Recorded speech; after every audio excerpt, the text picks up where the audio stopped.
The NASCAR news have been focused on Ross Chastain for a big while now. It all started when he won his first career race in COTA by wrecking Allmendinger, but to his defense, it was fair because Allmendinger had moved them earlier. Then, he blocked Truex on the last lap at Dover and Truex spun and finished 12th. After that, he hit Denny Hamlin and Chase Elliott at WWT Raceway, and Hamlin made his race harder than it should be the remaining laps. At Nashville, Hamlin didn't act too mature and tried to move Ross Chastain up the racetrack, but failed as Chastain kept his position. Full credit for this clip goes to 48 Nation. Then we move to Atlanta. Chastain caused a big one by pushing Truex into turn 1 and later spun Hamlin again, and Chastain finished second in the race. For the most recent race at New Hampshire, Hamlin moved Chastain up the racetrack and finished ahead of him. To be honest, I've never found Hamlin to be a good person. I don't hate him, but I don't like him that much either. I got to say, Hamlin is indeed a pretty talented driver, but when it comes to his on-track behaviors, that's a whole different story. He likes pushing drivers and causing wrecks, but when they do it to him, he starts hating on the other driver. A clear example of this was in the 2017 Martinsville playoffs race, where he was all over the back of Chase Elliott and turned him going into turn 3. Say this was 5 years ago and we haven't gotten over with it, but it still doesn't clear the fact he did it. Later in 2021, Bowman got unstable under Hamlin battling for the win and spun him at the same track, with Hamlin later calling him a hack, and he gets his butt kicked by his teammates every single week. Denny Hamlin has not gone over what Chastain did, and he will make the rest of the season hard for him.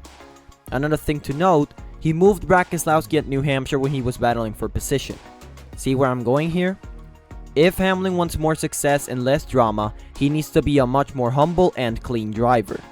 A fact before uploading the video, the most recent Cup Series race at Pocono saw Denny Hamlin drive Chastain to the wall on purpose with just a few laps to go. We all saw it, we all knew it was coming. Chastain raced him clean all day and then got hit by Hamlin.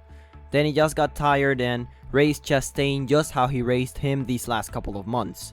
I think this confrontation isn't ending anytime soon, and we heard it from Chastain himself. He doesn't know if it's over or not. Denny Hamlin ended up winning the race over teammate Kyle Busch, but both first and second place got disqualified, and Hendrick Motorsports driver Chase Elliott won the race. Now back into the video. Now on to Chastain. His aggressiveness is too much. He is one of my favorite drivers, but his aggression recently has been too much, at Atlanta specifically. He also spun Chase Elliott at WWT Raceway, but that was because they were 3 wide and Austin Dillon got under him.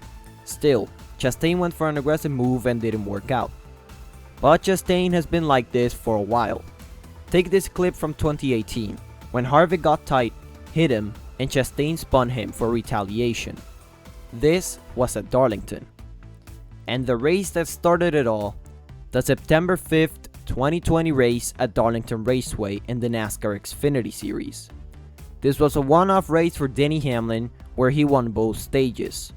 Then, since 15 laps to go, Ross Chastain and Denny Hamlin were battling for the win, with Hamlin putting the bumper to Chastain and him hitting the wall.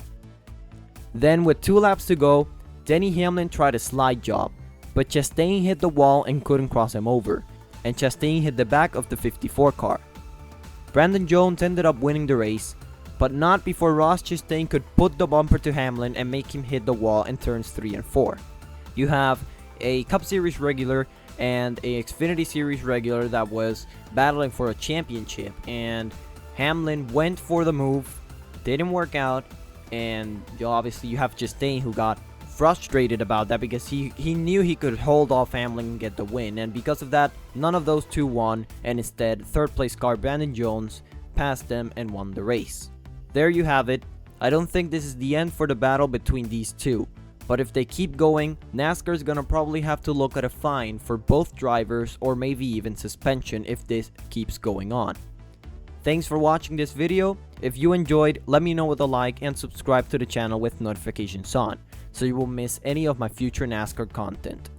Share this with your NASCAR friends, and have a great day.